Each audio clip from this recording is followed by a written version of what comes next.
Les travaux devraient commencer l'an prochain. Après 3 années d'arrêt et plus de 150 décisions de justice, le chantier de l'aéroport va reprendre sur décision de l'État.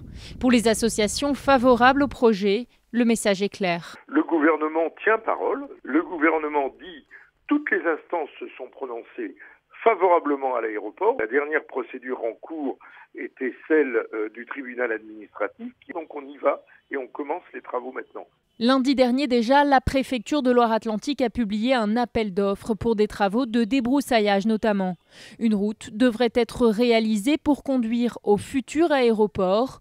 Mais avant cela, il va falloir déloger les zadistes et agriculteurs toujours sur le site. Le mouvement d'opposition à l'aéroport est encore plus fort qu'il l'était en 2012 et on ne voit pas de toute manière comment il réussirait à l'heure actuelle une opération d'expulsion ou de démarrage des travaux et on s'y opposera très fermement. Un projet trop coûteux et inutile pour les opposants bien déterminés à défendre la zone naturelle de Notre-Dame-des-Landes. Ça nous met très en colère parce que nous continuons à avoir des arguments et à démonter ce dossier pièce par pièce et en face de nous, il n'y a plus qu'un silence méprisant. Le rouleau compresseur des procédures administratives continue. Selon le préfet, l'État veille parallèlement à l'avancée d'autres procédures administratives comme celles portant sur des espèces protégées ou l'évaluation environnementale du projet.